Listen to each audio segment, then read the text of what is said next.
This is for the players.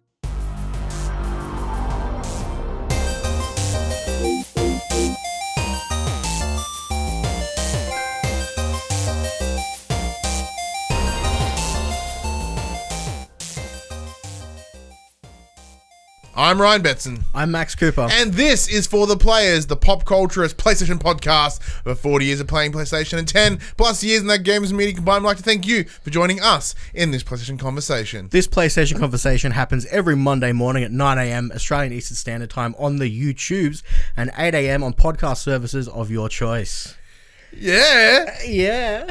Also, if you want to join this this PlayStation conversation, head over to the Facebook group, facebook.com/group/the PopCulturists. There is the Twitters, there is the social medias, the Discords, all links are in the description below. Come over there, chat to us. If you want to chat to us as this conversation happens, head over to patreon.com/the PopCulturists. Support us at any dollar value. Get yourself a nice little sneaky link where you can watch us record this show live as well as our other show, The Young and the Wrestlers. And I should mention as well, if you are listening to this show as well as others on your podcast services, give us a cheeky review, a couple stars, however many you want to put on there. It's up to you. Helps us get into those rankings. We did crack the top 200 again this week. Nice. Thank you very much, everyone, checking it out. Hopefully we can do that again this week. If we can keep making it into those top 200, top 100, it doesn't do anything. Downloads about the same, but it looks cool. If you want to support us in a more one-off fashion, head over to popculturists.com/shopping, buy shirts like this and other assorted shit with our logos on it.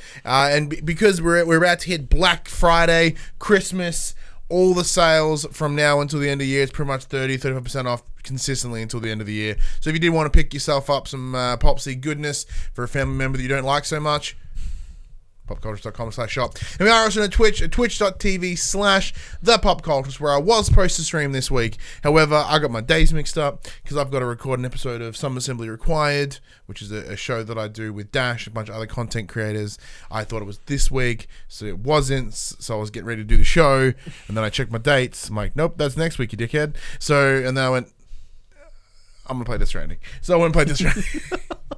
Max, how are you, man? Oh yeah, not too bad. Good attempt there on the taking Josh's little spiel. The spiel. It's a lot of spiel in it.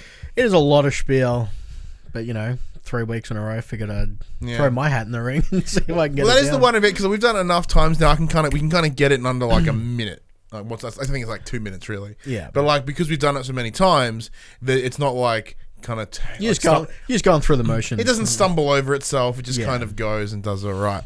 But how you been? How's your week been? Yeah, week's been pretty alright. Got my Christmas holiday vacation sorted, my paternity leave sorted. Excellent. So I got a nice cheeky month off, which will be great over Christmas. Yeah, because I think I ended up getting like 7 weeks of leave, and then I kind of picked and chose, so I used my annual leave over the Christmas break, so I didn't use up too much annual leave because I get public holiday pay anyway, and so did all that. Yeah, so cause I think when I went on pat leave, I had 4 weeks half pay, and then there was some 2 weeks no pay from Centrelink or something. Yeah, and then there's some annual leave in there as well. Ended up being about 7 weeks. So it was awesome. About a month, just shy of 2 months off, which was great. But then by the time I went back to work, everything fucking crumbled, and then that job sucked. So I left. But yeah, in terms of myself, my week's been pretty swell. Yeah. I've, as you can see behind me, I've added some things to the set. Yeah, I've added these cool lights. So these are the Control Freak gaming lights. Not paid sponsorship. Bought them myself, but because paid sponsorship's fucking weird. It is. It's weird. Especially when it's shoehorned in at really obscure moments. Yeah, and obscure places. The difficulty is when it's there and you're trying to watch something and the camera makes it super obvious that there is some paid sponsorship going on. Yeah. These weren't paid either. These were lovely sent to me from the team over at Blue Mouth Interactives. These are the Tubbs Ducks. So good. Aren't they fucking awesome? Man, watching that unboxing video of you and James is the star of the show, not gonna lie. Oh, dude, every time I get him in a video, I do it when I can, and because he's fun and because he's adorable, everyone's like, no. Then he's a big Rubber Duck fan. So when they messaged me out of the blue, and were like, hey, we're gonna send you some ducks. I was like, what? and then I read the email, which made sense. And they're Yeah. like, yeah, got these cool little cosplaying ducks, and these they're kind of like cool pop vinyls. Not a paid promo at all. They just sent them to me, so I guess it's paid in a weird way. But yeah, I just wanted to show them off here. They're rad. Yeah. That's all. That's all the promotion in the show today. Yeah. Nothing else. Although, do you need your stamina increased? No, I'm good for now. No, you good for now? Yeah. Because I've been playing nothing but Death Stranding. So you've been delivering pizzas, or Fucking calm down, Sackboy. Pardon? been delivering pizzas? I have been delivering pizzas. Did my first pizza delivery mission in the game, which was weird. So last week I said I put about 4 hours into it, and now I'm at about 15, 16. I kind of went hard within the time that I have, because I only like a couple of hours a night at best. So yeah, I did kind of go hard. But you said you've not played any. So I've played a little bit more since last weekend, but not much. It's one of those games where you can't play. I find that I can't play it in short bouts. It needs to be. I need to be able to sit there and give it a good couple of hours. Yeah. And I just haven't had that this week. Yeah, so I've kind of chipped off time. Like, I've granted I have gone to bed a lot later because of it, but I was kind of like, all right, I'm going to sit down. I'm going to give some Death Stranding a go. Yeah, I'm going to give it a red hot. And because as of right now, I'm in the next area, so I'm in chapter 3. Yeah, so I'm still in chapter 3 also. Yeah, I think chapter 3 feels really long. I feel it feels really long compared to the others. Yeah. So, it seems to be a lot more open, which is cool. Yeah, chapter 3 tends to be where it opens up a lot I now more. have vehicles. Yeah. So I had a bike. I eventually got a bike in the first area, but now I've got. I went to a mule. You know, these guys are trying to jack you. Stole their bus. Well, their ute. I just ute everything. I'm just like, oh, what's that? It's 400 kilograms of shit. All right, just chuck that shit in the ute. Have you been hit by one of their lightning spears while you're in the car, and the car just like? No, I'm in the car. No. Oh, if it hits your car just stops working.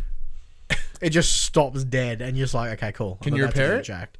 No, eventually it wears off. Yeah. But you've got to wait for it to wear off. So you just get out of the car and just stand next to it until it's good to go again. It's cool. I'm glad it wears off at least, because so normally I just kind of drive past, I'm like, so I just drive past them because they're like, hey, which is fun. But so because on top of that, now that I'm playing more, we're seeing more of the highways, like all these cool, chiral buildings and creations and stuff. So that's making it a lot more fun, maybe easier to traverse. So like now, I really feel like the game's getting into its motion. Yeah. Not saying that I've disliked the start of the game. It's just kind of it's now getting that. You can see why a lot of the reviews said it does take 10 hours to get into the game. Saying that the first 10 hours I still thought were incredibly compelling. Oh, yeah. That story is still amazing. It's still triggering me in now. Mild spoilers. Now, I messaged you this and you didn't respond. Oh, hang on. Did you? I did. So I messaged you a question. Now this is mild spoilers, all right? So heads up. It's very mild. I think I only got the question of, if I go here, can I go back? And there was the same question that came after that. Oh, yeah. So the question that I asked you was, so in the world of Death Stranding, the beach is essentially your afterworld. Yeah. Right? So when you die, you go to the beach. There are multiple shots of a child Norman Reedus or a Sam Bridges at the fucking beach. Is this kid dying a lot? Okay, so you haven't got up to where I am, and I won't spoil anything. So that gets explained. Yeah. Okay, good. Because I was like, is anyone going to address this child murder? I mean, if you want to know, I can give you like a sneaky hint, but I won't do it on. No, I won't do it on air. No. All right, cool. As long as there's an answer, that's what I wanted to know. Because every time because they haven't explained why his sister's there, and she never seems to age, and she always looks the same, whether in the old flashback or currently. I assume that gets explained too, because there's obviously because they talked about how she's kind of stuck within the beach. Have you spent more time with Fragile yet? She just gave me a big spiel about Higgs. Okay. Yeah, so I just did that mission. You're close to finding out. So because I got distracted for like 4 hours just delivering shit, just random shit. I'm like, I want at least one of these buildings to give me a 5-star rating. That's all I want. So I'm just kind of chipping away and giving that engineer all he needs. Found some little filmmaker guy over the side, just big ass beard. Like, I assume he's a cameo because he looks so different to everybody else. I don't know who he is. I'm rocking. I am 100% enjoying it. Like, the tedium hasn't hit me yet. Yeah. Which I'm happy about. So I'm enjoying the chipping away and like.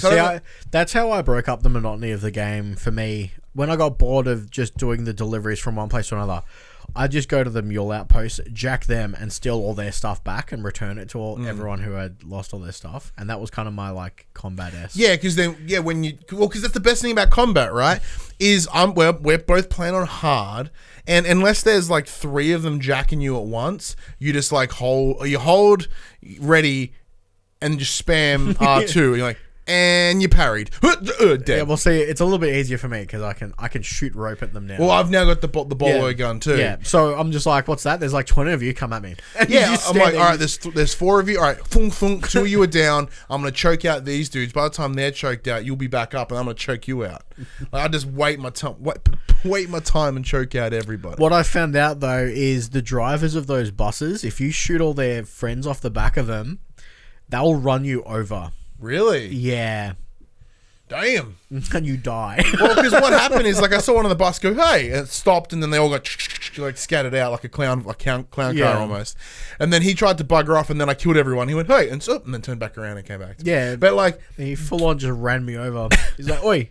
And I'm like, oh. Getting that ute, like getting that truck, trailer, whatever, saved my life. Oh, yeah. Makes the game so much more bearable. Because, like, now instead of having me, because now I've got those robo legs, so I'm, carting like 300 kilos of shit. But then I'm like, well, I have a truck, so technically it's like 800 kilos of shit. Yeah. Well, I like the bikes. The bikes have got a bit more maneuverability. But if you pick the long range bike, you can't put cargo on it. I know. Because it's got batteries. Because the batteries is where I'm like, because I was like, ooh, I'll rate the long range one. That seems like, can't put anything on it. I'm like, this bike sucks anus. You have to get off every 2 minutes, build yourself a generator. Well, that's all I do now is like, because the best thing about the truck. So the truck, I don't carry cargo on me. Everything is in the truck. Yeah. And then I just carry what's left. Yeah. Like, so ladders and anchors and everything else stays in the truck. So that way I'm never over encumbered. I just go to where I need to be, pull up the bike, get up, out of the truck, pick up whatever I need, throw it back in, get it, I'm going again. But so the story is getting really kind of, it's still tantalizing. It hasn't hit a point of this fucking weird. I'm just like, oh my God, this guy. Like, what's this fragile chick? What's her deal? She's got history apparently. And then I saw that, the Higgs man, which is, that game footage has been out already, so it's not a surprise there.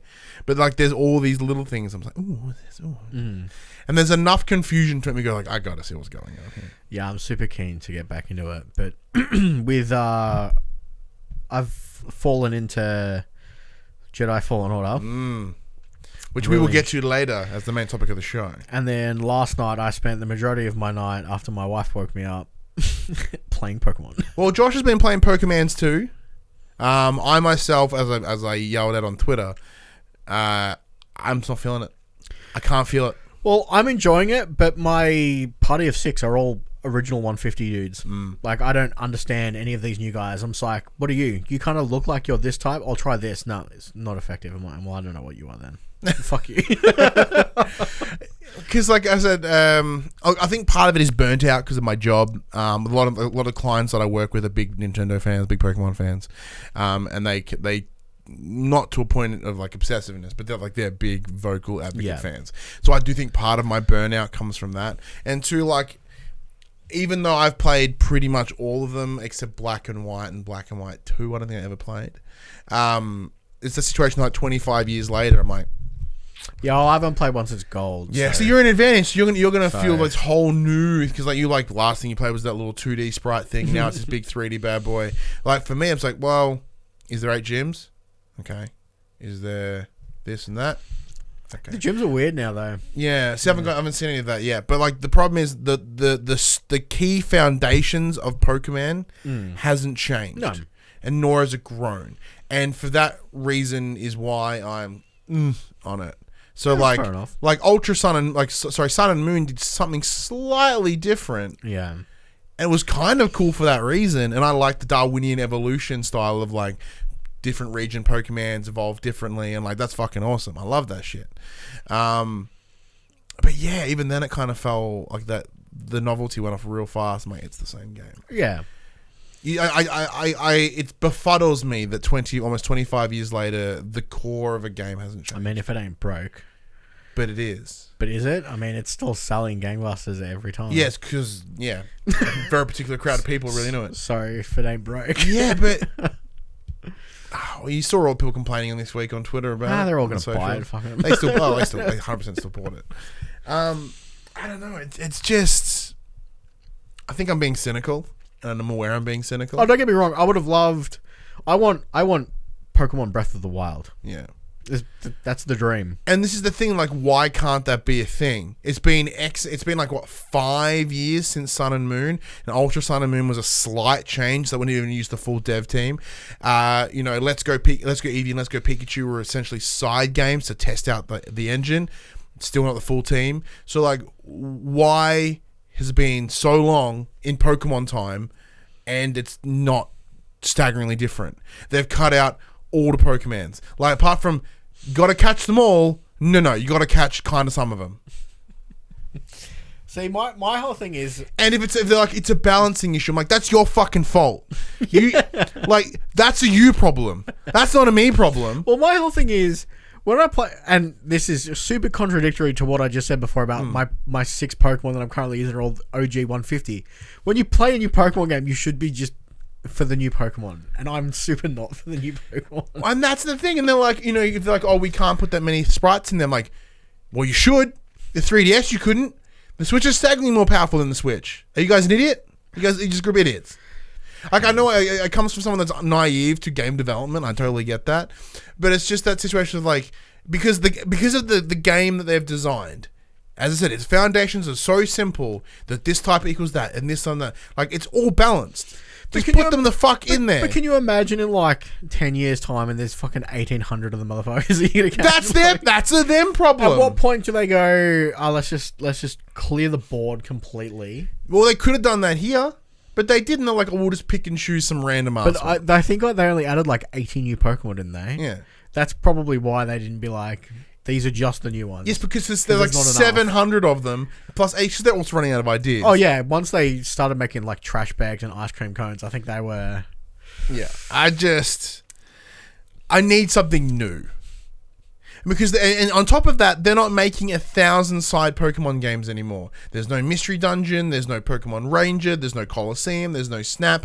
These things don't exist. So the only game is either Pokemon Go, which is kind of essentially the same, which I didn't really super enjoy, and then there's this base game. So I can't even get my slightly different Pokemon playing experience elsewhere. Go play Smash. Fucking play poor Pikachu form. on Smash. No. I don't know. No, poor form. Poor form. But you're enjoying it though, which is good. Yeah, no, it's pretty good. But again, I haven't played it in years, so it's all... Brownie, my minus button has decided to come off my keyboard. Oh, no, it's fucked now. all fresh and funsies. Oh well. I'll blame my child. Keep talking while I put the news. Other than that, I don't think I've been playing much else apart from the Fallen Orders, which we'll get to a bit later, and the Pokemans. Hopefully, Josh is enjoying his time with it. Well, he said he quote said it's dope, which is good. He said he gave 0 shits about the starter Pokemans. Oh yeah, Who'd you pick? Skull Bunny. Skull Bunny. I think Josh picked the Skull Fire for Bunny. life. Always, I've picked a fire starter every time. Fire starter's always the one that I normally go to. However, saying that, I would really... I think this is the first...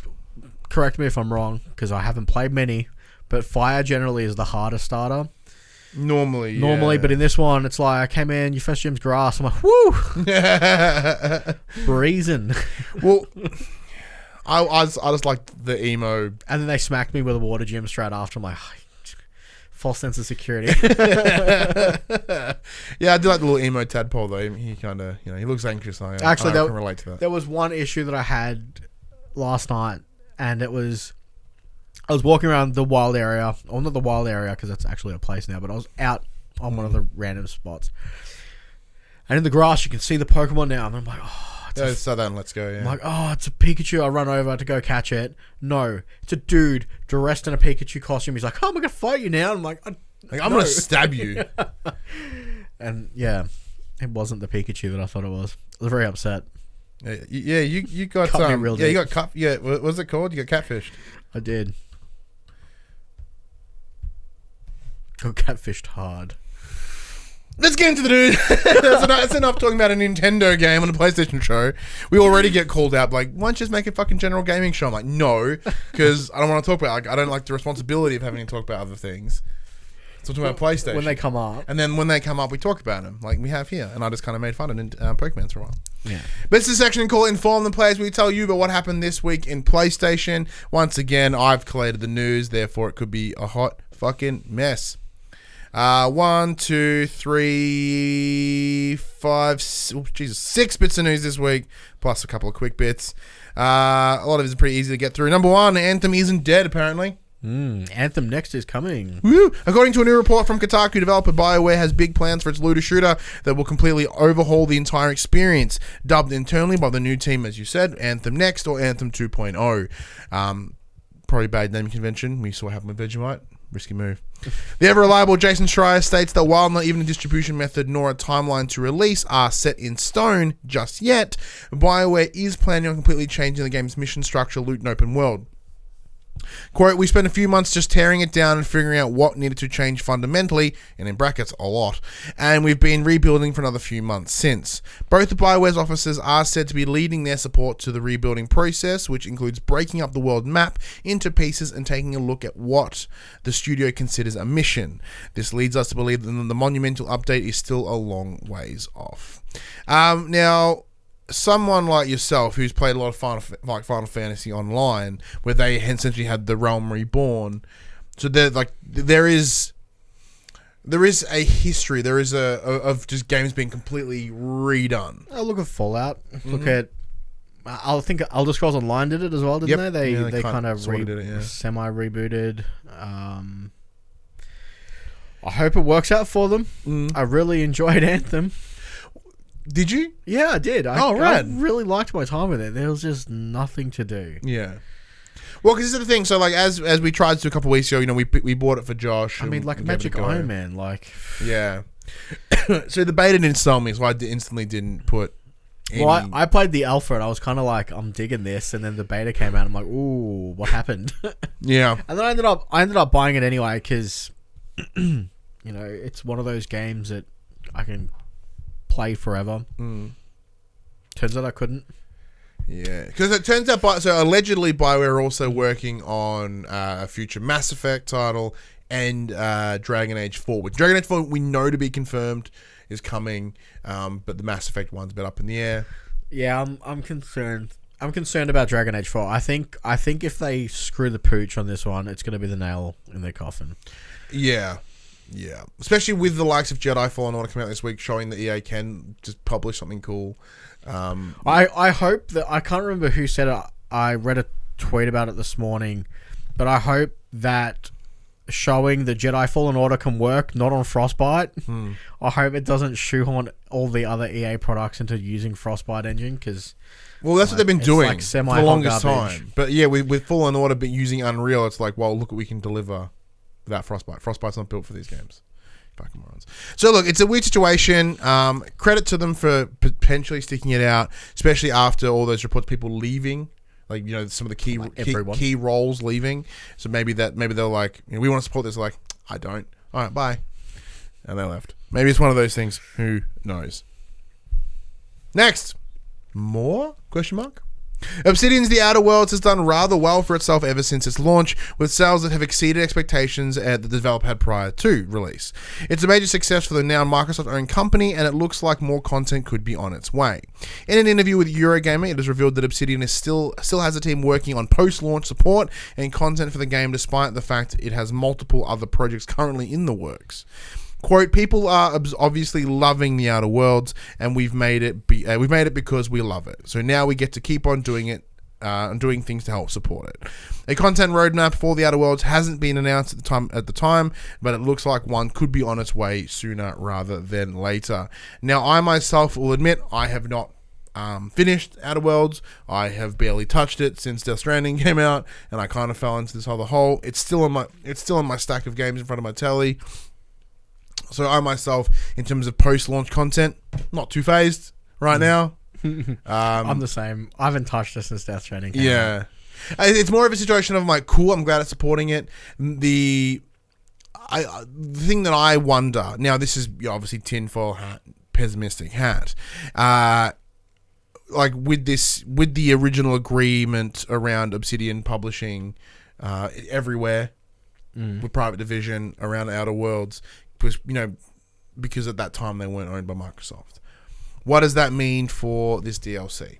Is there different rules there? Because we obviously don't know the contract. How do you presume this would go down? Would we see? I highly doubt that Microsoft would go no DLC for anyone but us. Why not? I mean, it's not really in their nature as it stands right now. As it stands right now, like they're all for the players. I must admit, this is that weird situation. This is the same company that blocked off Tomb Raider for a year. Like there's precedence. There is precedence, but there's difference between purchasing the rights to a game over purchasing the rights to. Well, I guess not really, because Sony do it with COD and be like, screw everyone else for a couple of months on their Call of Duty. Microsoft did that first. No, I'm 360. Remember how long we would have to wait for PS3? Oh, yeah. I'm not saying that they don't do it, but it'd be weird for. Actually, no, I guess not. It wouldn't be that weird. I just don't think they'll do it. Yeah, I think there is a chance, but they're really it's incredibly minimal. They're really trying to build up their goodwill. Their goodwill with the community, and I think this would. And if they want to go about the whole kind of cross-play image, right? They're like, well, we'll still do it. We'll still support. Like, even though they're not us, we'll support them. Yeah, I suppose. But it's cool that when I'm done with Death Stranding, and Jedi, like I'll be like, oh, maybe there's more. Saying that though, I never fucking play post-launch DLC. Never. I bought the season pass for Spider-Man.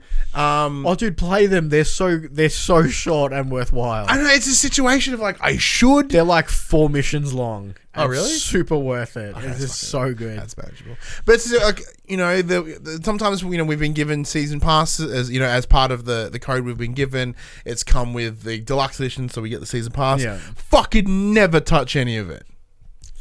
I've got to be. It depends on the game. What's the most recent DLC that you played? Probably Spider-Man.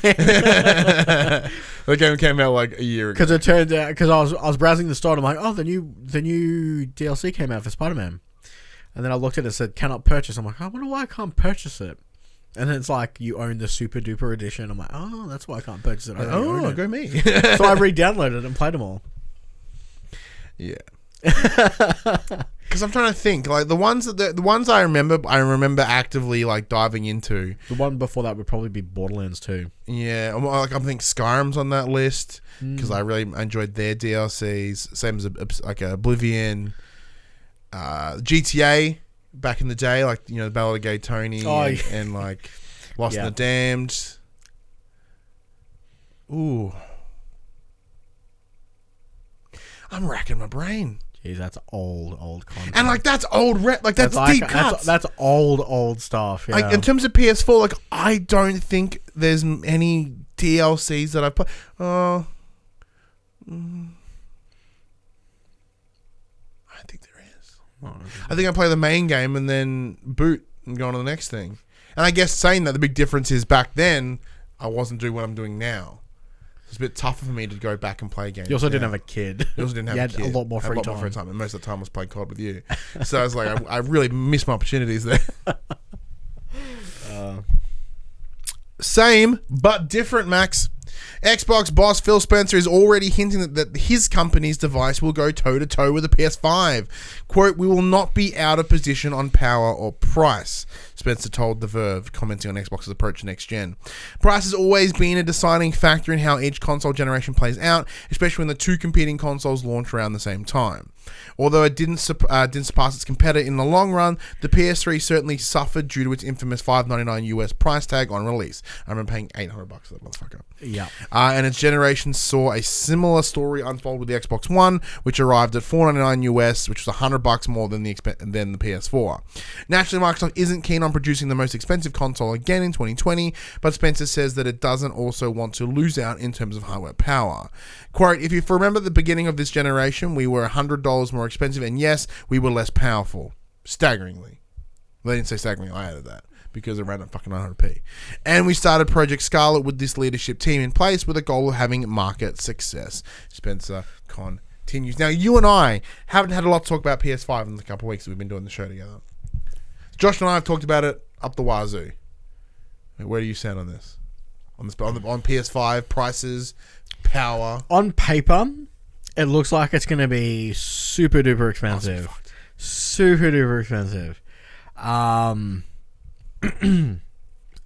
It's going to be a beast. They're both going to be like, I mean, what they've got in them rival what's in my PC at home.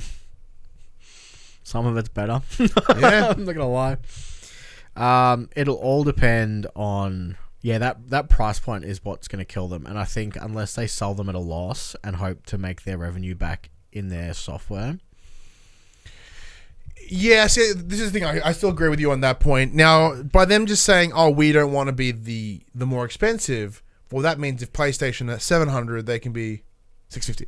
Like, you know what I mean? In terms of that's US pricing. But that's business. That's what they do. But no, but you know what I mean? Like, they're not saying... But in this conversation, this is, once again, cynical hat.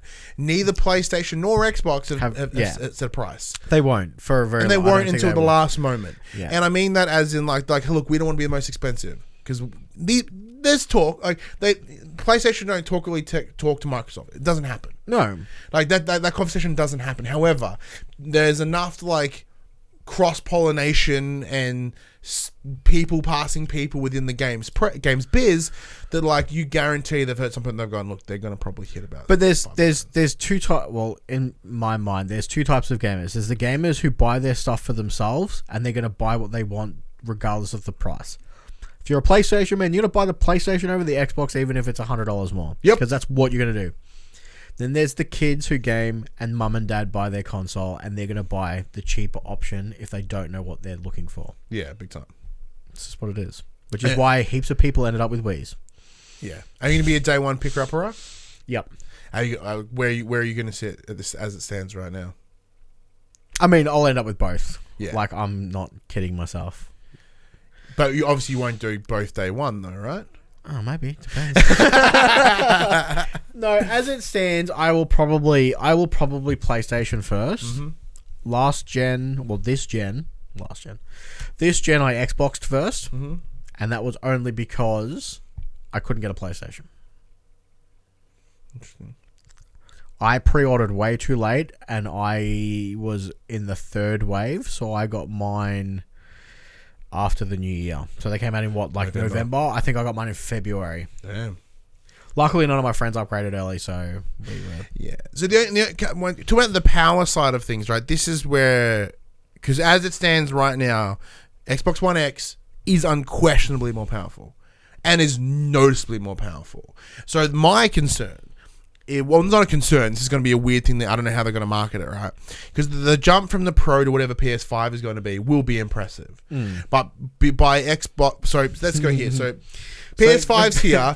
PS4 Pro is here. If One X is sitting here and they're hitting the same bench, the actual difference is smaller. Yeah. So I don't know how they're going to market that. It's going to give PlayStation an easy win, which is good and bad. As I punch the Microsoft. It'll be interesting to see what Microsoft does. I mean, I don't know how many One X's are out in the wild. I would imagine most people have the S's. I personally have an S. I have an S. But I never turn my Xbox on. I mean, I use mine fairly regularly. Well, you're a big Games Pass advocate, similar to Josh. I am a super Games Pass advocate, but for the most part, my Xbox is my 4K Blu-ray player because for some reason PlayStation just don't. Yeah. See, that was the thing for me. For the longest window of time, that's what I used it for as well. However, I don't buy Blu-rays anymore. Yeah, I guess. I just kind of stopped. Yeah. Well, see, my wife is very much a I need to have physical stuff because what happens if the internet's down? And I'm like, the internet never goes down. What do you want about? And then the internet goes down. I'm like, shit, I can't watch anything. And then Ali busts out all their physical DVDs and stuff. So, look at this. Look at what I can watch. And I'm like, obviously, there's a couple that we'll buy for. Like I said, I bought I buy like Endgame. I'll probably buy Toy Story 4 next time there's a sale on. Like, it's these things that like I do buy them, but it's so infrequent that is no longer a selling point for me. Yeah, I agree. But I mean, the other reason why I picked up the Xbox One S was I was looking for a new game to play, and EB were having a sale on Xbox One S's for $199 with 5 games. That's a good win. So I bought 5 games, got a free console. Yeah, so I picked mine up because this is when PopC sort of started, and we were like, well, let's cover as much as we can. This was before the PlayStation really kind of started dominating. So for a lot of the times when we would speak to companies about codes or games, they'd be like, we get a lot of Xbox codes. So I was like, well, I probably should just get an Xbox, right? Yeah. But then PlayStation 4 became so prolific. Is that the right word? Prominent. We'll go with that. Prolific is the word I wanted. Became so prominent that everyone just has PS4 codes. So I was like, well, I guess I really don't need to use this much anymore. So right now he's literally sitting there, and I've said it before and I'll say it again. It's there to help me trade towards my PS5. That's it. I'll wipe it, take it in. That's it. Yeah. So I'll be doing the same thing. I've asked a lot of my friends. I'm like, because they're touting this backwards compatibility, both with their games and in online multiplayer. Is anyone keeping their PS4s? That's the issue with forwards compatibility here. That's a thing. Like, how are they going to get around that too? Like, how are they going to get people to pay the $500 when presumably a game is a PlayStation game and not a PS5 game, right? There's this fluid nature of generations is good and bad. Because I can't trade mine in because mine's fucking purple and a hole in it. Well, I've got 2 and I'll be trading one in, but Ali wants me to trade hers in, which is like the OG peasant PS4. Like $12. So I'll get like, $5 and a piece of candy, I guess. Ooh, piece of candy. And it's got like the 500 gig hard drive, so you can install 1 game on it. Yeah. There's some storage. There's a storage thing in here later. Next up, speaking of purple, because my PS4 is purple. We've known since... What was that? If I was flexible enough, I'd lift my shoe up. Yeah. Oh, yeah, I'm not rocking my purple shoes. Got those nice purple Vans. See them on Twitter. We've known since about August that there is a new Saints Row game in development. It's been a long, long time since the chaotic open world series has given us a new entry, which was Saints Row 4. That was the last one. That was back in 2013. Since then, it was remastered to PS4, and then we saw the really shithouse Agents of Mayhem kind of filling in that hole. Speaking of games industry, Koch Media CEO Clemens Kundratitz reckons Agents of Mayhem's poor performance won't have an impact on the new Saints Row game, even though they're the same developer, Volition. Saints Row is Saints Row, he says. The 2 games are similar for sure, but they're also completely different.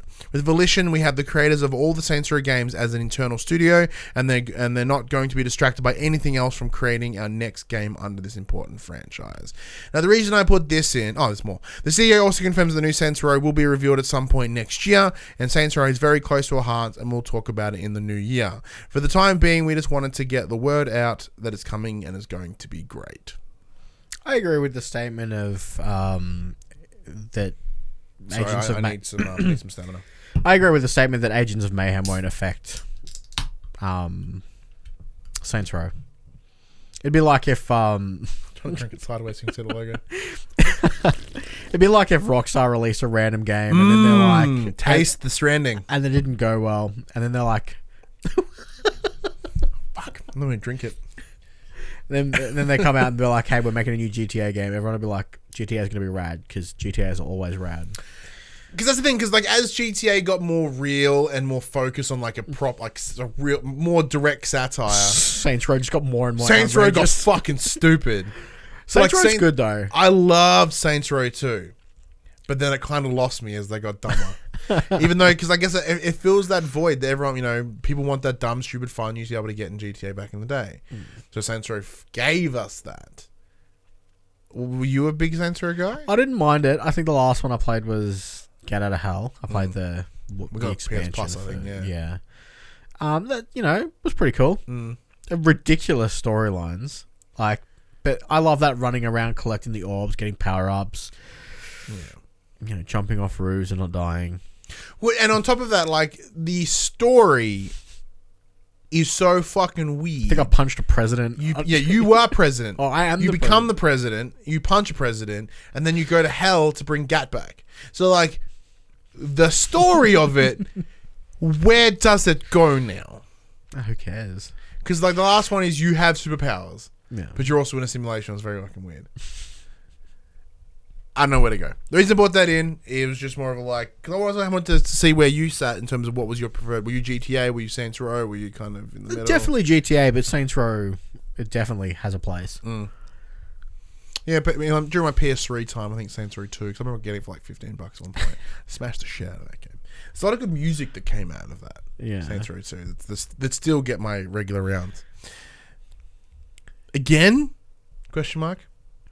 We've been hearing about the big screen adaptation of Nathan Drake for the better part of a decade now, and this thing still hasn't had any progress at all. Isn't it up to its fourth producer or something? It's sixth director or something crazy. Spider-Man himself, Tom Holland, is still currently signed on to play the role of the franchise protagonist, Nathan Drake, but now another star has joined the ensemble. Variety has reported that Mark Wahlberg, or Marky Mark, is in final talks to co-star in Uncharted, taking up the role of Sully.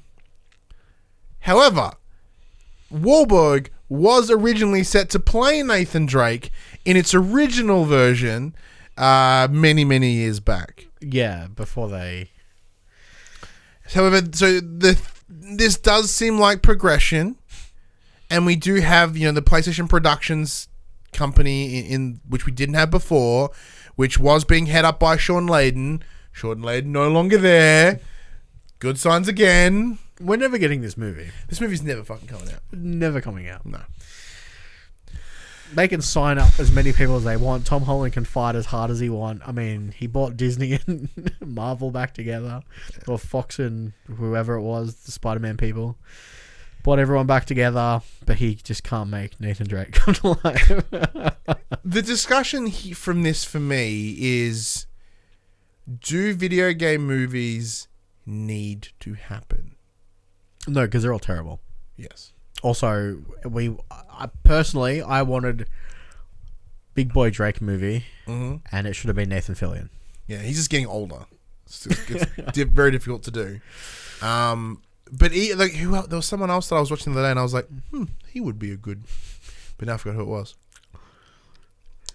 But no, I don't know. Video game movies tend to be bad.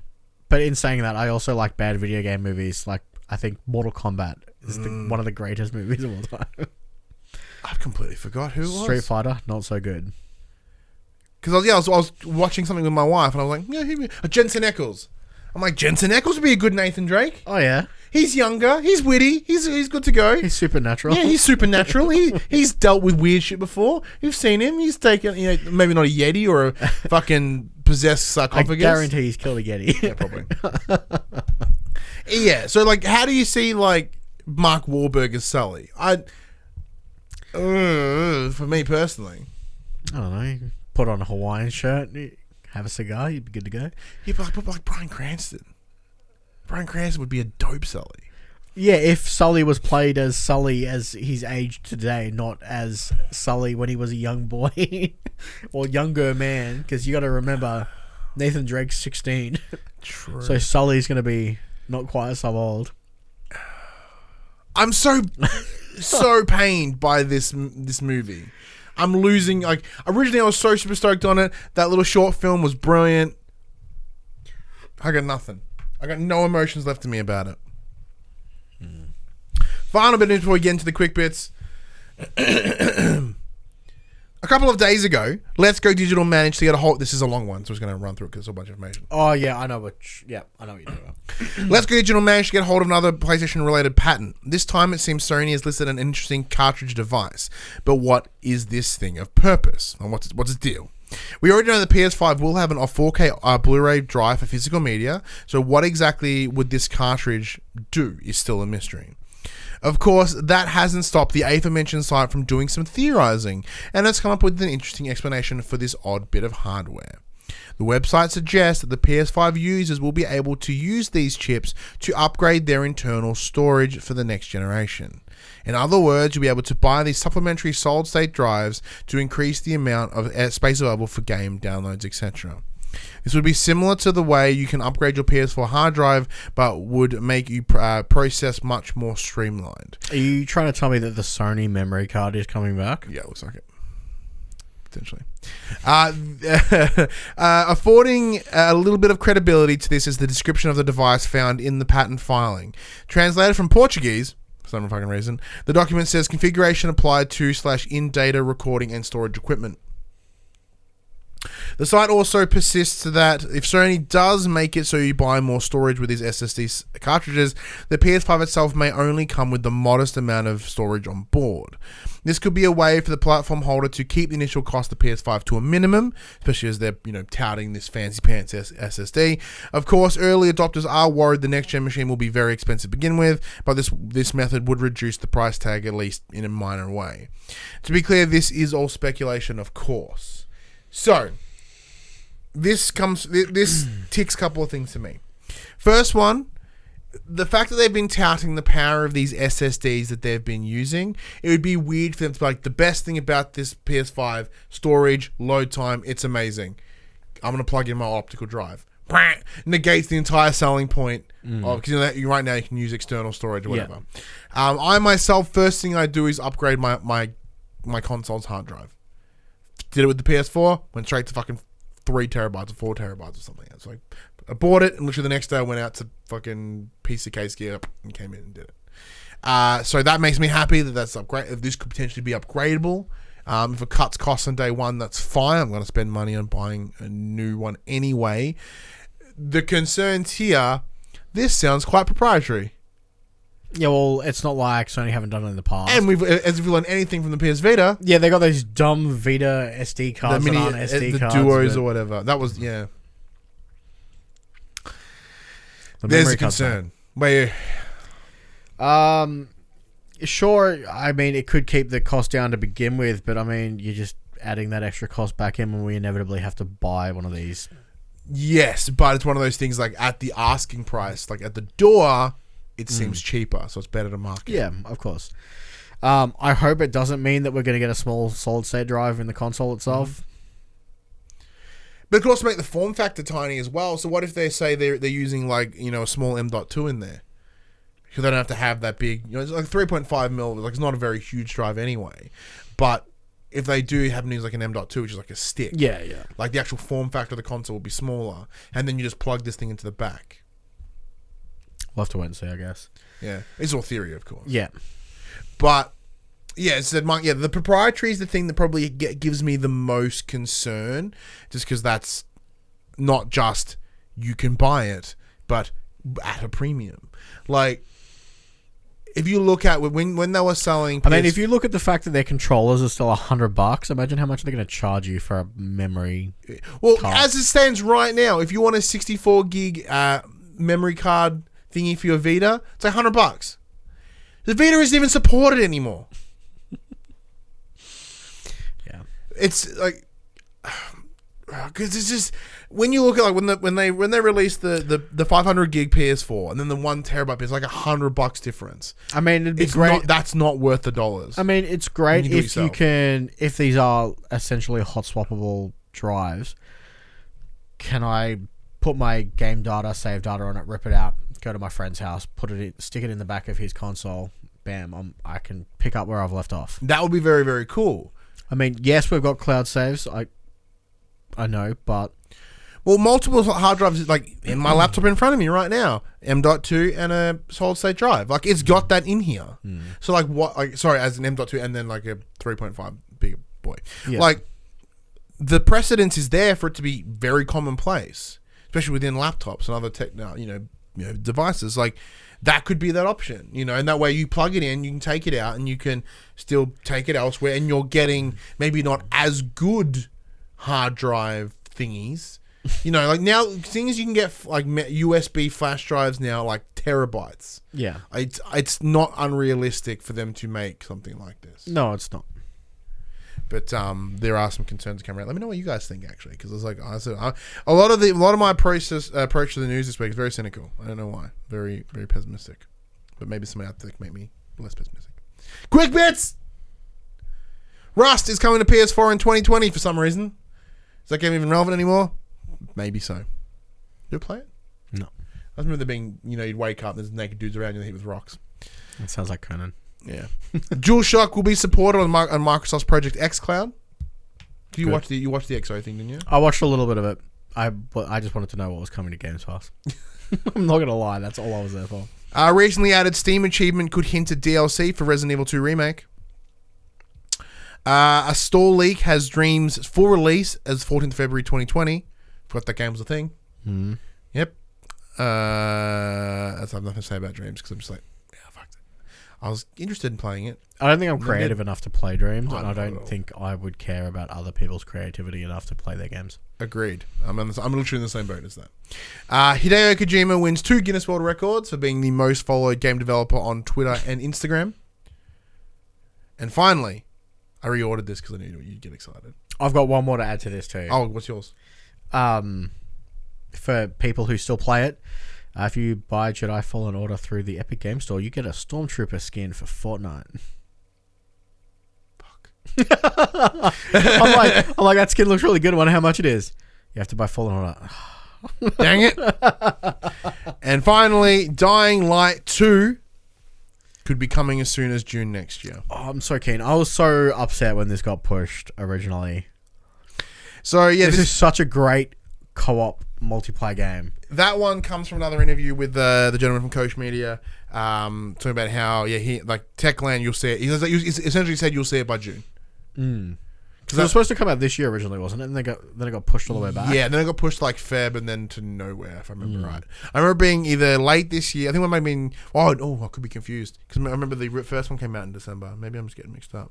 No, it was definitely. I definitely remember it was originally announced for the show. I was super keen for it, but no. Interesting. Anyway, that's all the news for this week, Max, as we have a chat to the players about Star Wars Jedi Fallen Order.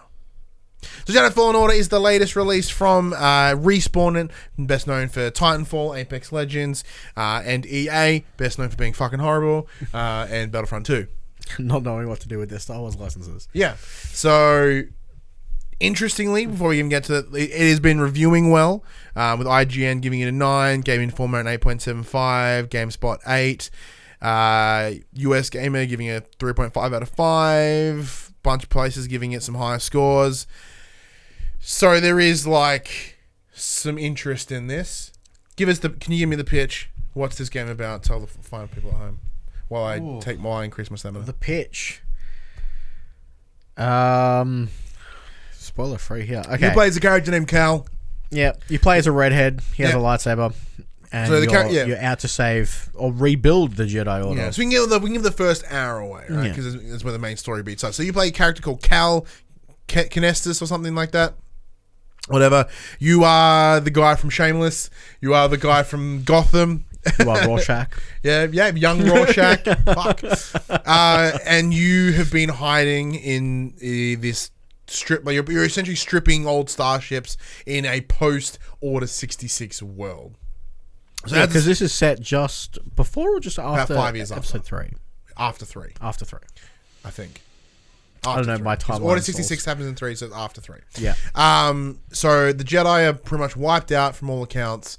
Any Force users are being found and just getting straight up murdered. More continuing of 66 stuff. But where you, it's revealed that you are a Force user, a Force sensitive person, and you've been training in the darkness when you were younger, and somehow you were able to hide and survive. So you are now tasked with the end goal of bringing back the Jedi Order. And then gameplay ensues. So none of that was too very spoilery. No. It's kind of a thing. How are you finding it? Harder than I expected. Mostly because I'm a fucking noob. What was your selling point on this game? What got you in? Because I was very much like, I don't want to give EA my money. Exactly. I was in the same boat.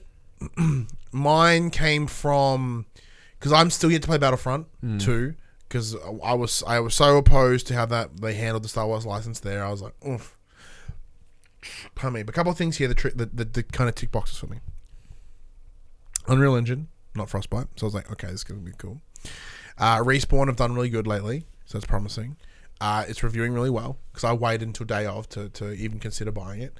The gameplay styling of this, the Dark Souls of Star Wars caught my attention, even though I'm really bad at those style of That's games. what sold me. I also looked at the old gameplay trailer, made it feel very Uncharted-esque.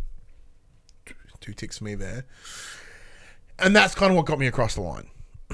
And then, for some reason, I got sucked into the pre-order hype of like, you can get an orange lightsaber. I'm like, I don't know how soon I don't know how long I'll be able to get the orange lightsaber for. So I didn't pre-order it. I just bought it on that day. I'm like, normally pre-order bonuses you can sometimes get on the day one. and then I just ran to JB. Yeah, and then on top of that, a couple of our clients bought it in, and I saw it gameplay in action. I was like, fuck, I'm in. Yeah. So you were instantly sold on the Dark Souls style combat. Yeah, so I heard early impressions about a week ago, and they're like, it's Dark Souls kind of light Sekiro style combat, and I'm like, I'll try this. Respawn, I love Respawn. Respawn are great. And yeah, I'm in. It's great. I'm really enjoying it. I've put in about 6 hours. I've done the first couple of worlds. Yeah, I'm at about 4 or 5. Saying that though, a good hour and a half of that is me just trying to take on this fucking frog boss.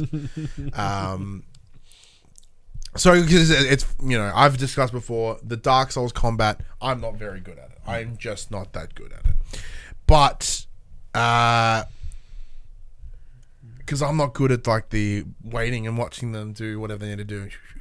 Learning the patterns. I'm not patient enough. So as I'm playing the game, you go to this first planet and you got to do this thing, and you stumble across a boss, very similar, like very Dark Souls-esque. You're like, whoa, fuck, you're a big boss.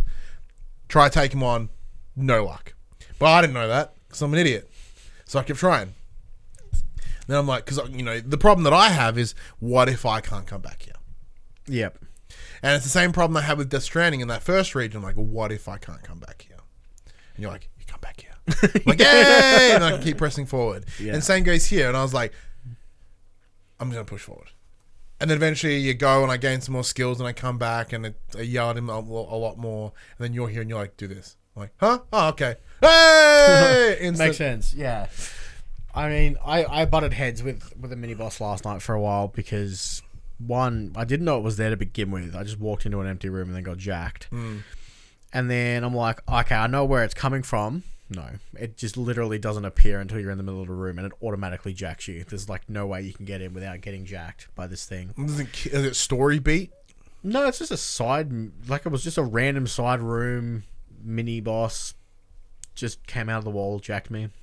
This time I'm like, I'm going to be ready for you. Looking at that wall, came out from behind me this time, jacked me that. It's like, cool, sounds fun. So, I managed to beat it after a while.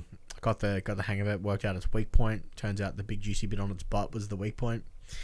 That's many of our weak points, our big juicy butts.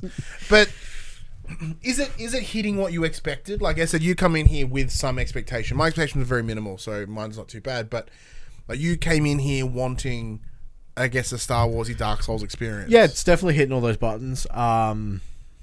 I think I spoke to you earlier before the show. My only frustration is all my heavy attacks are force-based, which is really frustrating because you run out of force so quickly in this game, and the only way to get force back is to hit enemies and kill them. It started slow for me. Once I got a few of my skills, it became much more fun. Combat gets a lot easier once you get a few of the skills. Nothing beats force pushing guys off ledges. Problem solved. Yeah, problem is solved. Do you have a big history with Star Wars? Games, Yeah, kind of. I've played a lot of the games. Movies, I've seen them all, except for the last one. You're fine. So yeah, I'm alright. I mean, Jedi Academy, best Star Wars game of all time. It may be. He's getting remastered. Because like, I'm a big Star Wars dork.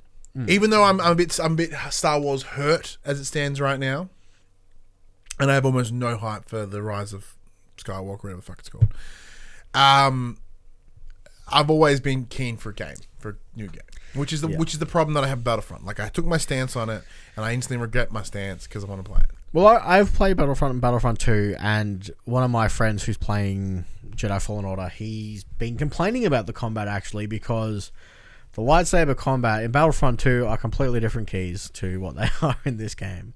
He's like, I don't like it. They've changed all the keys around. I'm like, that sounds like a him problem. Yeah, that's what I said. Sounds like a you problem. He's like, L2's blocked, not L1. I'm like, just readjust. Just remap it, or get used to it, you dickhead. I'm enjoying how it's handling Star Wars lore as it stands right now. Like, it's not ham-fisting any old references in at this point. It's kind of like its thing within the world. Now, the only one reference we've seen is something you see a little bit later, like a holocron, but that's it, as I've seen so far. Have you seen any other additional Star Wars references, like main movie references? No, not to my knowledge. Not that I've noticed, anyway. And that's certainly an advantage, because, like, I understand. This is the thing about Star Wars. As much as I love Star Wars, it's fucking weird that everything happens to be revolved around this one family. Like, we're in a massive universe, but it's always this one family. What's going on? So here, as it stands right now, it's not even touched the Skywalker lineage in any way. And I'll fucking love that. That's an instant win for me. And that's the problem that I have with, like, the latest sort of movies is, even Han Solo, like, Darth Maul's in it for some fucking reason. Spoilers, I guess. But it's just like... Didn't he kill Qui-Gon? Yeah, he killed Qui-Gon. Isn't like, the guy from number 1? Yeah. And it's just like he's in there, but not very... Like, did he die in number 1? Yeah, he got cut in half. He has robo legs now. We had robo legs in Clone Wars, so it's... Yeah, someone caught him as he got down there because it cauterized the wound. He didn't die straight away. Okay. And they give him robo legs and he comes back in. Well, actually, there is a reference that I saw that I heard. Oh, yeah? Stormtroopers reference, it's okay, we have the high ground. No, that's pretty cool. I chuckled a little bit. Oh, that one's alright. Right after they reinforce it, it's pronounced AT-AT, not AT-AT. It's AT-AT. But, oh, fuck. But yeah, so in terms of that, like, I'm enjoying that it's adding lore without kind of, like, its own lore and its own little space, which I'm a big fan of. It's not, piling on kind of what's already there with the Skywalker stuff. I definitely haven't seen anyone... I've seen one person that I've recognized from a movie, and it wasn't a main dude. I think it was the guy from Rogue One. Which one? Saul Guerrero. Oh, Saul Guerrero, like the guy that Forrest Whitaker's character. Yeah, he's in there. Cool. Oh, that's awesome. That's the only guy I've recognized from a movie. Okay, I'm down with that. That spoilers, I guess, for anyone that didn't want to know that. I haven't really seen anyone else. Yeah, that's interesting. So we're like, it's kind of tough because we are both early hours into it at this point. There's a lot of it to see, and I said the amount of time I spent on it, part of it's just been fucking mad at the game, just because of my skills are poor. Like, what are your thoughts as we like?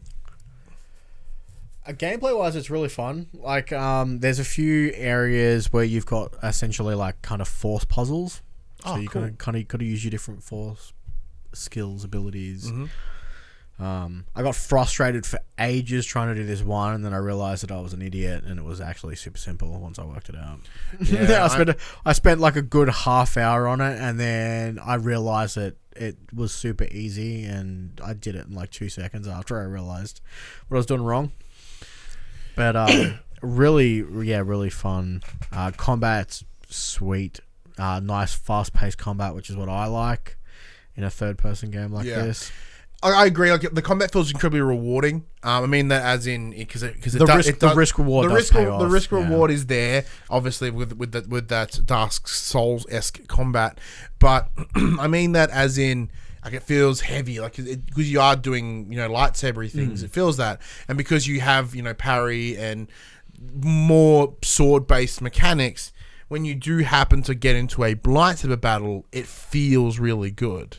It's brutal taking on more than one enemy. Yeah, big time. And it's brutal taking on like just one dude who's got like a melee stick and just one dude shooting you from afar. Yeah. But I mean, like, 'cause even Jedi Academy, which we both praise a lot, like, you essentially just spam attack, and then maybe it'll collide. Where here, you actually feel a bit more proper sword fighting, which is a genuine great improvement on lightsaber gameplay. Yeah, if you want a good lightsaber gameplay game, this is like, definitely... because I don't remember Force Unleashed that well, so I'm presuming... Force Unleashed was essentially just a hack and slash, wasn't it? So that's how I remember it too. I don't remember it being hardcore. Yeah. The decisions that Respawn have made here to change it has been really cool. Yeah. Now, as I'm still unlocking force powers as I go, so like I'm yet to get the push. I can do the wall running. So like, will we get the dash? Will we get the electric bolts? Will we get like mind tricks? Who knows? That's the best thing about it. It's fucking open. There's a lot we can do. The game looks pretty good most of the time. I've only had a couple of little minor issues with it. The creatures look really well done. Sometimes they actually look better than main guy. Like they've got weird like hammerhead face fucking dude who's a species I never can remember.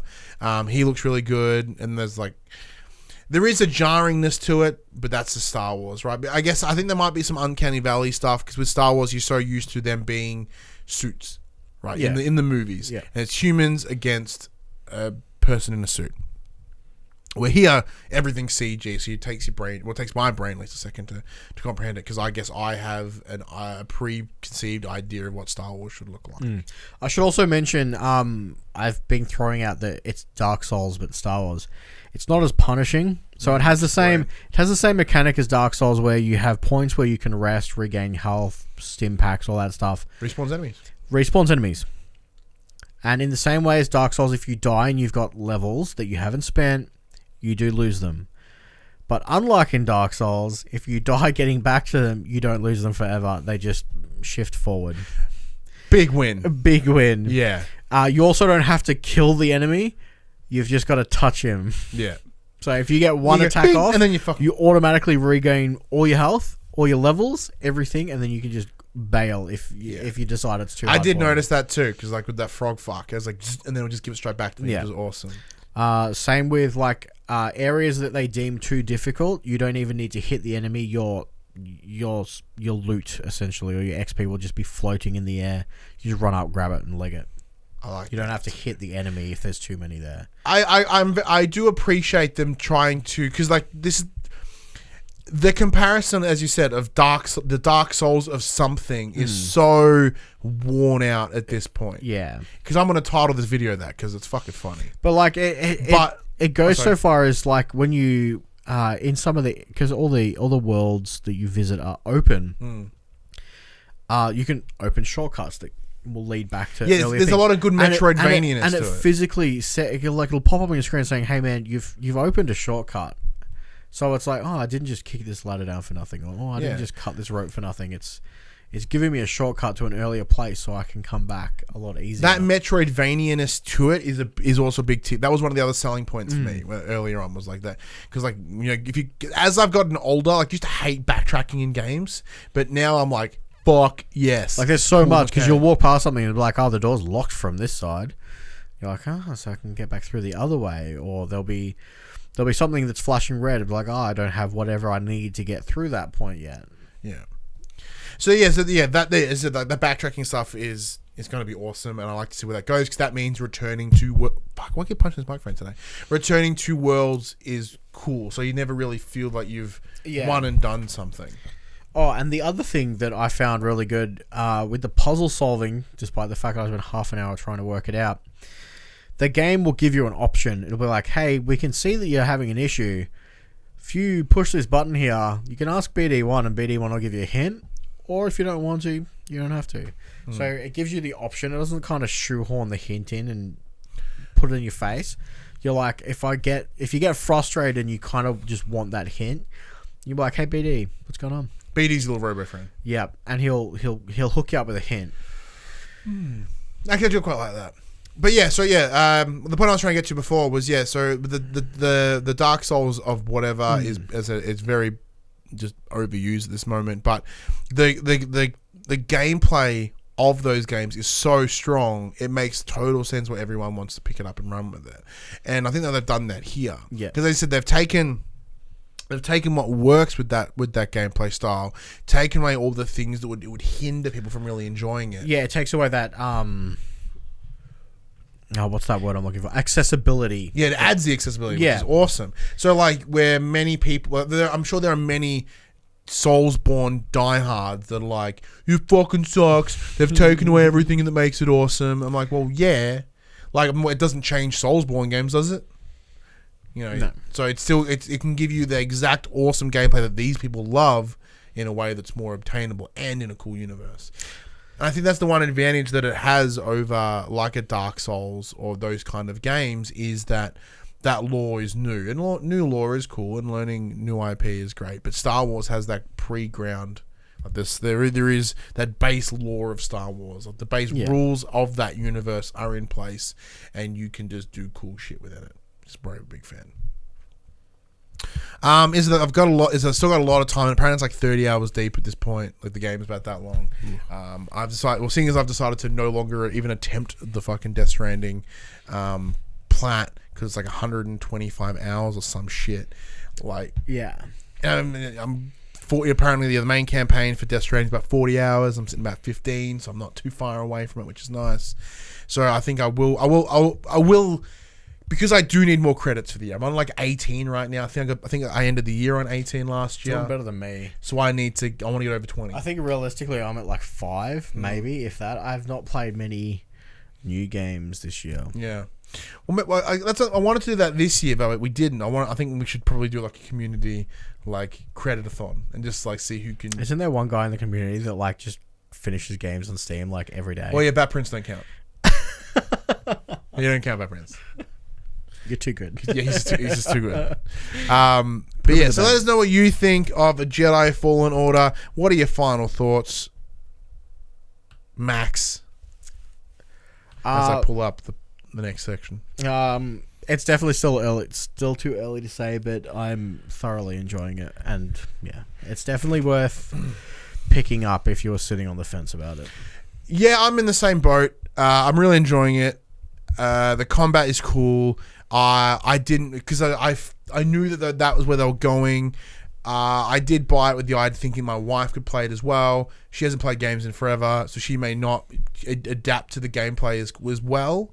I'm still going to give it to her. I'm going to give her a bell. So see how she goes. Chucks it on super easy. Give it some fun. Oh, that's what I was going to ask you. What difficulty are you playing on? Like medium. Which is impressive for me, because normally, like these days, I'm like lazy and I just actually go easy. what I enjoyed is the sliders that it shows you with the difficulty. So it's like, this is how much damage you do. This is how much damage the enemies do. This is the leniency of the parry. Yeah. They're the 3 things that you get, and then as you get them, they just skew. So on like Grandmaster, there's like no window of opportunity for parry, and everything does heaps of damage, and you do nothing. Yeah, and then the easier it gets, the bigger the parry window, the more damage you do, the less damage you take. Yeah, I went right down the middle, because using those sliders, I was like, I said normally I go easy just because I'm lazy, and once again, the nature of what we do, I need to kind of get through games faster, and I don't really have the time because child and job and other podcasts that I record. So I think I picked Jedi Master, which is maximum damage taken, maximum damage dealt, slightly smaller parry window. Yeah, so because it's like, Padawan or whatever, then Jedi Knight, Jedi Master, Grandmaster or something. I went whatever the second one is. Jedi Knight. So I want to see where it goes. I'm curious on where the story is and where it's taking, because as it stands right now, the story is a little, I'm not feeling it. Mostly because it's just like, he's a Jedi all along. Like, oh, okay. I thought there was some part of me like coming. I guess that's my presumption. I was like, you discover. I thought he was gonna like find it and then be like, this is awesome. Not he knew all along that he has a saber. Yeah, he just whipped it out. Yeah, because they're like, anyone that's a Jedi is gonna get fucked. He's like, okay, saber's already there. I'm like, when I don't get to find one, I don't get to build one. Yeah. That is my one. That is probably my biggest issue, I guess. Probably that. Just that story beat so far, because the story isn't super compelling for me. I think the gameplay is certainly its strongest point at the moment, but that may hopefully that alters, because we still don't know who the big bad is, because the big bad's the person at the start. Anyway, but let us know what you think of Jedi Star Wars Jedi Fallen Order. Comments below, Twitter, Discord, harassers, and for all the good times. Now, if for any reason you've already finished Jedi Fallen Order and Death Stranding because you're fucking insane, this is a section we call Coming to the Players. Where these are the games that are coming out this week. Max, these are the games coming out for the November 19, 2019. Number 1, The Curious Tale of Stolen Pets, PSVR Digital. Debris, PS4 Digital, out on the 22nd. Demo Reborn, PS4, PSVR Digital, out on the 21st. Aspire 1 VR Operative, PSVR Digital. The Australian game.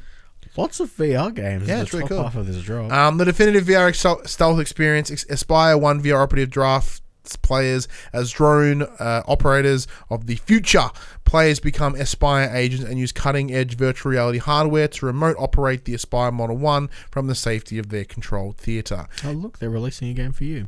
I know, I'm very excited about this. This was shown in the State of Play most recently. It was also playable at PAX because of being an Australian game and all. So it does look pretty interesting, pretty cool for some cool VR stuff. Farmer's Dynasty, PS4 Digital, out on the 21st. Because as I talked about last week, got Harvest Moon, haven't touched it because I've been playing Death Stranding. More than just an agricultural simulation. Yes. In Farmer's Dynasty, you have to rebuild your farm and develop your heritage, start a family, handle your relationships, and, of course, manage your crops to prosper. This is getting me hard. Develop your farm, your life, your family, experience the life of a real farmer, cultivate your fields. Lost Ember, PS4 Digital, out on the 22nd. Mountain Rescue Simulator, PS4 Digital, out on the 21st. Munchkin, PS4 Digital, out on the 19th. Is that Munchkin as in like the card game? I'm not sure. Digital? Check it out. Dive into Munchkin Quacked Quest and rediscover the parody, puns, and humour from the hit card game Munchkin by Steve Jackson. Gather gold, throw your foes and friends into sacrifice pits, collect ducks, eliminate the monsters, and reach the highest level to win the game. So I've never played Munchkin. Munchkin's great, man. Yeah, I remember hearing good things about it. I got like 4 boxes worth of cards. Like big boxes. Yeah. I think we have the starter kit at work. Narcos, Rise of the Cartels, PS4 Digital, based on the Netflix series, I presume. That's not coming out. Yeah, it comes out next week. No, I'm looking at the next list. I'm reading ahead. Sorry. Shenmue 3, PS4 Digital and Retail. I'm going to read it out. Journey deep into rural China as you take the role of Ryo Hazuki, a Japanese teenager hell-bent on fighting his father's killer. A story of adventure, mystery, friendship, martial arts, and ultimately revenge. This game was really hyped about. I haven't heard shit about it. Sid Meier's Civilization 6, PS4 Digital Retail, out on the 22nd. Sniper Ghost Warrior Contracts, PS4 Digital and Retail, 22nd. I hear Zach from Well Played Direction Grow as I said it. He is so hard for this game. Stretch, PS4 Digital, out on the 22nd, and that is it. I don't know what's any standouts in here. I'll probably find the Dynasty, because that's the one that I want. Or Dynasty, I guess, where I pronounce it. I don't know, Civ, if you're looking for an RTS. Yeah, Aspire, if you want to support some Aussie devs. I guess it's one of those things everyone's just kind of all quiet now. Yeah, well, after everyone blew their load on Friday over Star Wars, Pokemon, yeah, I think that was it. Yeah, well, yeah, it's 2 big ones. There's not a lot coming out the rest of the year now. It's pretty quiet, which is cool. We can get credits. It's about getting credits now, Max. Gives everyone a chance to finish Death Stranding. Yeah.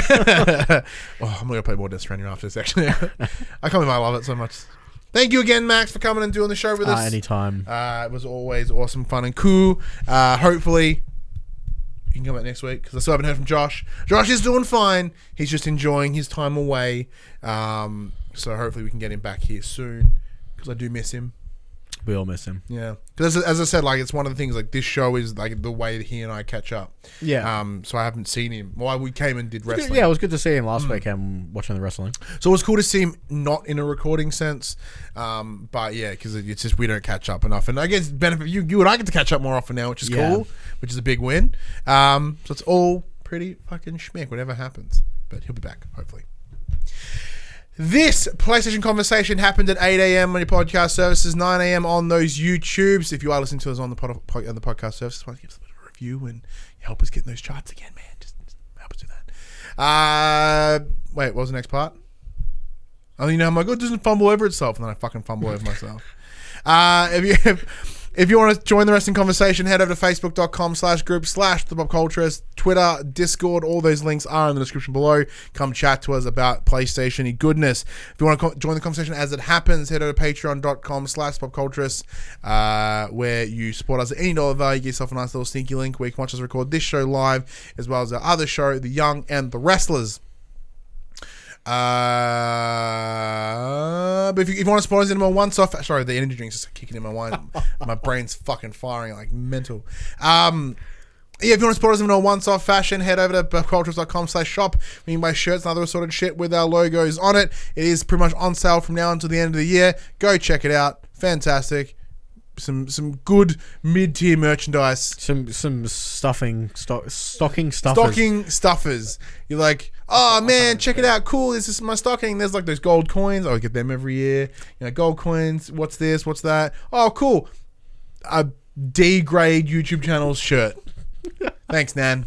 Did you do like coffee mugs? We do coffee mugs. Oh, there you go. Put a coffee mug in there. Yeah. Phone case. Ooh, notepad. The phone case is a good idea. I told you should have got PopC stockings. Yeah, should have made stockings. That's not available in the store. Phone cases though. Notepads are. Coffee mugs are. Pens, I think, maybe. Tote bags. Christmas tote bag. We are also on Twitch at twitch.tv/popculturists. I'm not streaming this Thursday because I am doing the show that I was meant to. That I thought I was doing fucking this week. But I may get a sneaky one in either probably tomorrow night. I might play some Star Wars or something. Yeah. Catch up on it. Just kind of end the week on a cool little stream. Because can't do it tonight. I'm going to see Joker. Oh, nice. Yeah. So Dylan wanted to take me last week for my birthday, but too many things came up, especially with the wrestling and whatnot. So it's like we rerouted it to this weekend. So we're off to see it tonight. Enjoy. And we're on a sweet hot date. He's on a celebratory hot date because he's got himself a new job too. Oh, nice. So he's very excited to sort of like fuck off that job. So he's all full of beans right now. Yeah, nice. Which is good for me, which means I'm getting some. Yeah. Dylan's putting out tonight. Nice. But until next week, I'm Ryan Betson. I'm Max Cooper. And that was For the Players. What, the idea of Dylan and I getting on? Oh, just Dylan's putting out.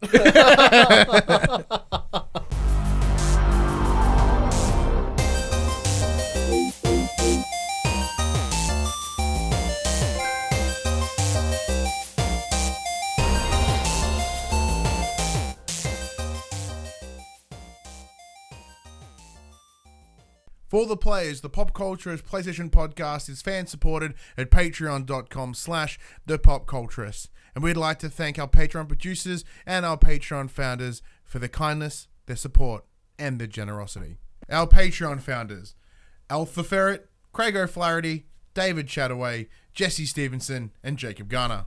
And our Patreon producers: AJ Abatomi, Damien Holdies, Kyle Dunn, Lee Wintershoven, Nathan Massetti, Paul James, Pure Mongrel, and Sean Levitt.